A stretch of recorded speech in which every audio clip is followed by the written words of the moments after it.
Իրանում հակակառավարական ցույցերի 11-րդ օրն է, ըստ ցուցարարների հաղորդած տվյալների, ընդգրկելով երկրի շուրջ 110 քաղաք և բնակավայր։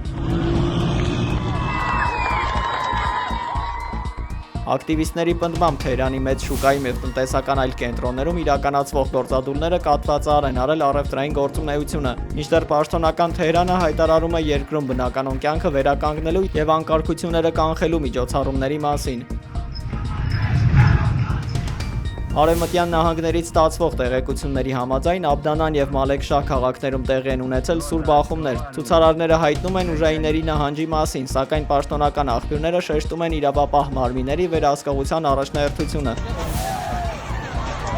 Միջազգային իրավապաշտպան կառույցները բարձրաձայնում են բժշկական հաստատություններում իրականացված ենթադրյալ ահաբեկչությունների և վիրավորների բուժօգնությանը խոչընդոտելու մասին, ինչն ԱՄՆ պետդեպարտամենտը որակել է մարդկության դեմ ուղղված հանցագործություն։ Իրանի նախագահ Մասուդ Փեզեշքյանը հանձնարարել է մանրակրկիտ քննություն իրականացնել հնչեցված մեղադրանքների հիմքերը պարզելու համար։ Նախագահն ընդգծել է, որ մեջբերում ստեղծված իրավիճակն ուղղակի սպառնալիք է երկրի ազգային անվտանգությանը։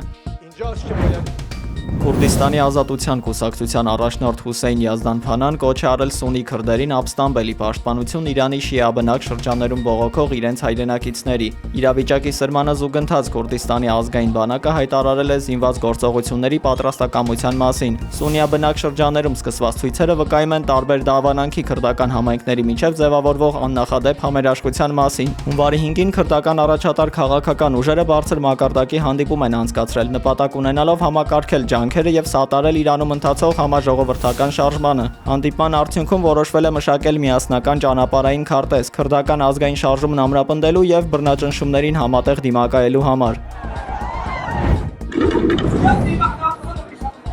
Մերձավոր Արևելքում լարվածության կենտրոնում կրկին հայտնվել է քրդական գործոնը։ Ճգնաժամային իրավիճակը համաժամանակյա սրվում է նաև Սիրիայում, որտեղ քրդական զինված միավորումները ներքաշված են կատաղի մարտերի մեջ։ Հալեպում շարունակվում են զինված բախումները սիրիական բանակի և Սիրիայի դեմոկրատական ուժերի միջև, ինչի հետևանքով քրդական Շեյխ Մաքսուդ և Աշրաֆիա թաղամասերը հայտարարվել են փակ ռազմական գոտիներ։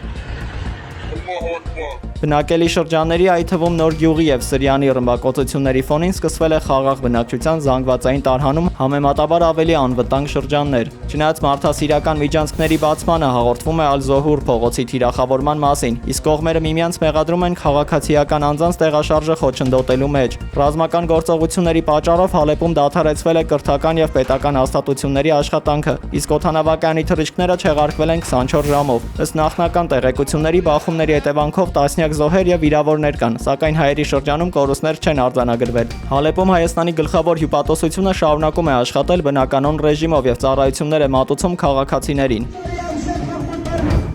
Ադրբեջանական ԶԼՄ-ները հայտնում են, որ պաշտոնական Բաքուն պատրաստվում է վառելիքի նոր խմբաքանակ ուղարկել Հայաստան։ Ըստ հրապարակված տեղեկությունների, վաղը նախատեսվող մարտակառավարման ծավալները զգալիորեն գերազանցում են նախորդը, դինելով գրեթե 3 անգամ ավելի շատ։ Հայ առաքելական եկեղեցու գերագույն հոգևոր խորհրդի անդամ Գևորգ Դանելյանը Սպուտնիկ Արմենիայի հետ զրույցում հայտնել է, որ մոտ ժամանակներս կհրավիրվի ազգային եկեղեցական ժողով։ Դանելյանի փոխանցմամբ ժողովը ցույց կտա, որ եկեղեցում իրականում չկա այն պարակտությունը, որի մասին խոսվում է հանրային դաշտում։ Դանելյանը հույս է հայտնել, որ այն առանձին անհատները, որոնք դուրս են եկել եկեղեցական միասնականության դեմ, կսթափվեն եւ կհասկանան, որ պետք է լինել եկեղեցու ներսում։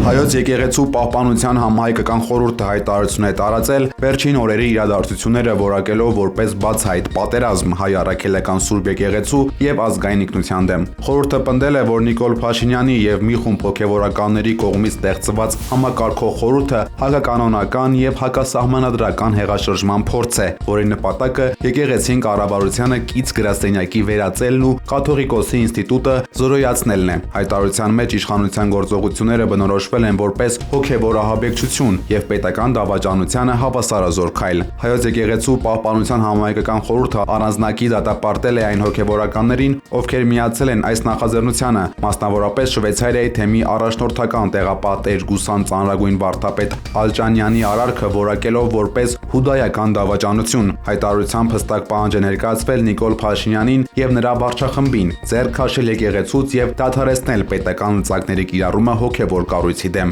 Խորհուրդը նաև սթափության կոչ է արել հոգևորականներին դուրս գալ ինքնահռչակ խմբակից, իսկ հայ ժողովրդին հորդորել է ոտքի կանգնել թույլ չտալու հավատքի տաճարի պղծումը։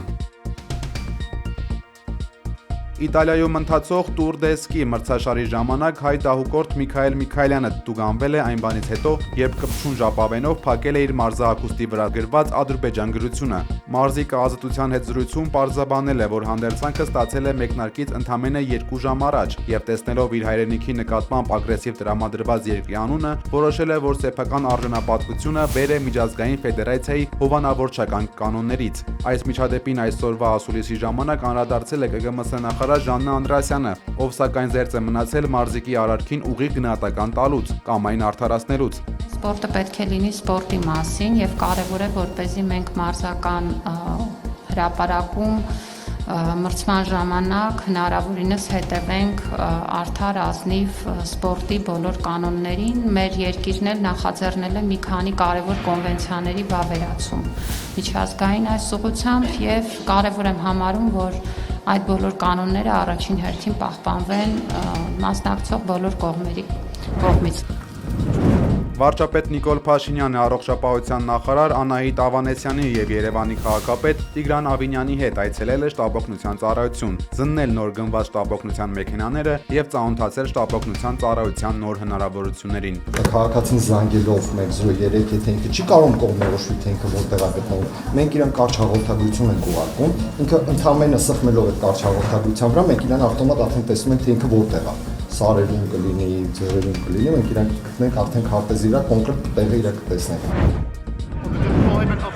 Մեծ Բրիտանիայի կառավարությունը հրադադարից հետո Ուկրաինա զորք ուղարկելու հարցը կդնի խորհրդարանական քվեարկության, հայտարարել է վարչապետ Քիր Սթարմերը։ Սրան հակառակ Իտալիան արդեն հստակ դիրքորոշում ունի այս հարցում։ Երկրի վարչապետ Ջորջիա Մելոնին հաստատել է, որ իրենք մտադիր չեն զորք ուղարկել Ուկրաինա, Կիևին անվտանգության երաշխիքներ տրամադրելու։ Ռուսաստանի Պերմի մարզում ուղղաթիռ է կործանվել։ Միջադեպի հետևանքով կա զոհ։ Ուրալի տրանսպորտային դատախազությունը դեռ չի պարզաբանել, թե որն է եղել կործանման պատճառը։